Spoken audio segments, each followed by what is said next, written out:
भक्तचिन्तामणे प्रभो देहि मे तनयं कृष्ण त्वामहं शरणं गतः।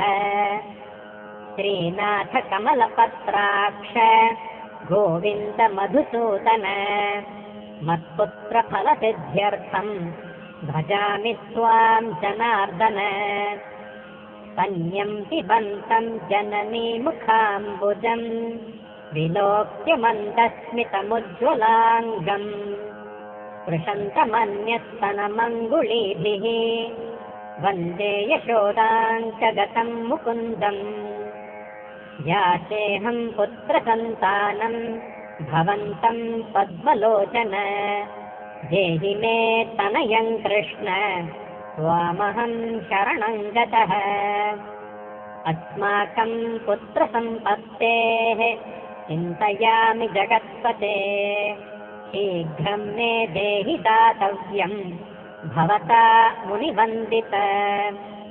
वासुदेव जगन्नाथ श्रीपते पुरुषोत्तम कुरु मां पुत्रदत्तं च कृष्णदेवेन्द्रपूजित। कुरु मां पुत्रदत्तं च यशोदा प्रियनन्दन मह्यं च पुत्रसन्तानं दातव्यं भवता हरे। वासुदेव जगन्नाथ गोविन्द देवकीसुत देहि मे तनयं राम कौसल्या प्रियनन्दन। पद्मपत्राक्ष गोविन्द विष्णो वामन माधव देहि मे तनयं सीता प्राणनायक राघव। कञ्जाक्ष कृष्ण देवेन्द्र मण्डित मुनिवन्दित लक्ष्मणाग्रज श्रीराम देहि मे तनयं सदा। देहि मे तनयं राम दशरथ प्रियनन्दन सीतानायक कञ्जाक्ष मुचुकुन्द वरप्रद। विभीषणस्य या लङ्का प्रदत्ता भवता पुरा अस्माकं तत्प्रकारेण तनयं देहि माधव। भवदीयपदाम्भोजे चिन्तयामि निरन्तरं देहि मे तनयं सीता प्राणवल्लभ राघव। राममत्काम्य वरद पुत्रोत्पत्तिफलप्रद देहि मे तनयं श्रीश कमलासन वन्दित। राम राघव सीतेश लक्ष्मणानुज देहि मे भाग्यवत् पुत्रसन्तानं दशरथात्मज श्रीपते। देवकी गर्भसञ्जात यशोदा प्रियनन्दन देहि मे तनयं राम गोपबालकनायक। कृष्ण माधव गोविन्द वामनाच्युत शङ्कर देहि मे तनयं श्रीश गोपबालकनायक। गोपबालमहाधन्य गोविन्दाच्युत माधव देहि मे तनयं कृष्ण वासुदेव जगत्पते। दिशतु दिशतु पुत्रं देवकी नन्दनोऽयं दिशतु दिशतु शीघ्रं भाग्यवत् पुत्रलाभम्। दिशतु दिशतु श्रीशो राघवो रामचन्द्रः दिशतु दिशतु पुत्रं वंशविस्तारहेतोः। दीयतां वासुदेवेन तनयो मत्प्रियस्तुतः कुमारो नन्दनः सीता नायकेन सदा मम। राम राघव गोविन्द देवकी सुत माधव देहि मे तनयं श्रीश गोपबालकनायक। वंशविस्तारकं पुत्रं देहि मे मधुसूदन सुतं देहि त्वामहं शरणं गतः।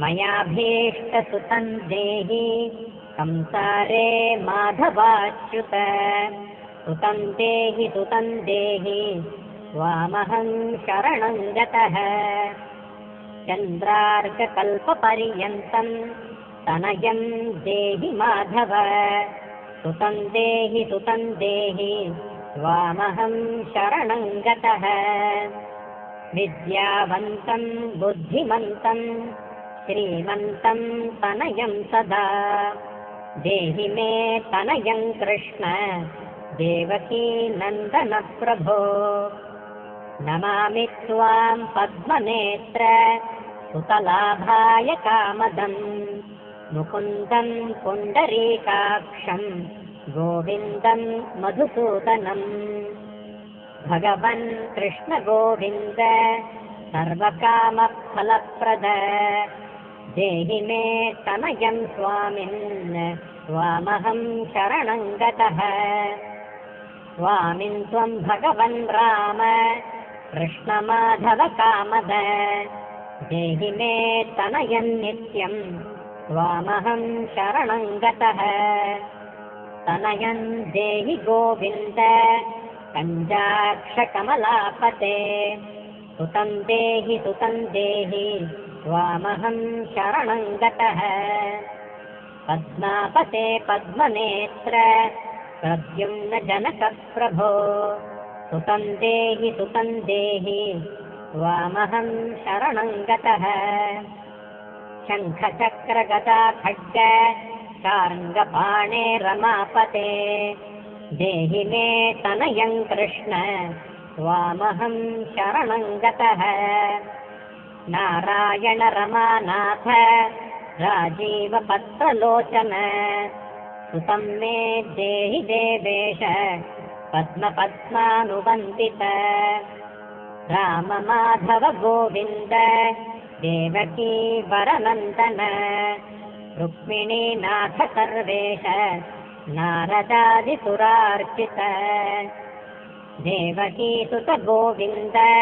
वासुदेव जगत्पते देहि मे तनयं श्रीश गोपबालकनायक मुनिवन्दित गोविन्द रुक्मिणी वल्लभ प्रभो देहि मे तनयं कृष्ण त्वामहं शरणं गतः गोपिकार्जितपङ्केजमरन्दासक्तमानस देहि मे तनयं कृष्ण त्वामहं शरणं गतः रमाहृदयपङ्केजलोलमाधव कामद ममाभीष्टसुतं देहि त्वामहं शरणं गतः वासुदेव रमानाथ दासानां मङ्गलप्रद देहि मे तनयं कृष्ण त्वामहं शरणं गतः कल्याणप्रद गोविन्द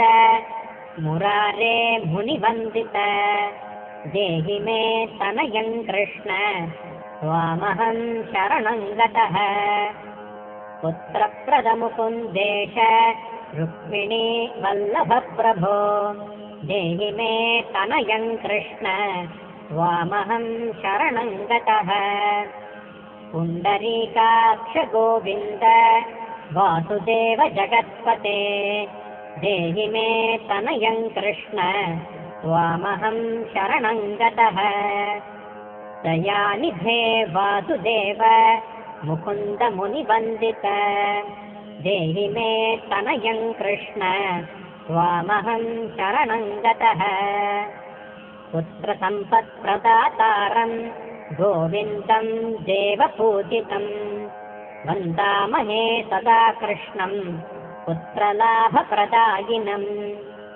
कारुण्यनिधये गोपीवल्लभाय मुरारये नमस्ते पुत्रलाभार्थं देहि मे तनयं विभो नमस्तस्मै रमेशाय रुक्मिणी वल्लभाय ते देहि मे तनयं श्रीश गोपबालकनायक नमस्ते वासुदेवाय नित्यश्रीकामुकाय च पुत्रदाय च सर्पेन्द्रशायिने रङ्गशायिने रङ्गशायिन्द्रमानाथ मङ्गलप्रदमाधव देहि मे तनयं श्रीश गोपबालकनायक दासस्य मे सुतं देहि दीनमन्दार राघव सुतं देहि पुत्रं देहि रमापते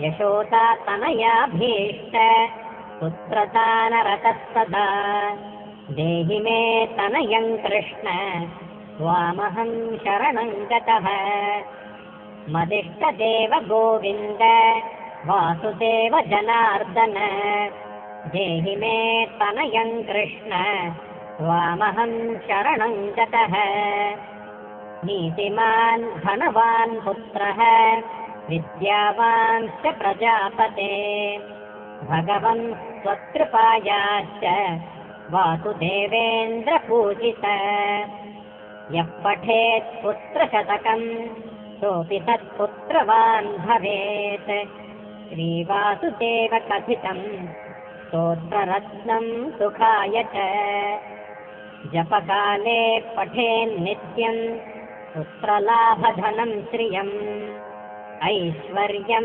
राजसम्मानं सद्यो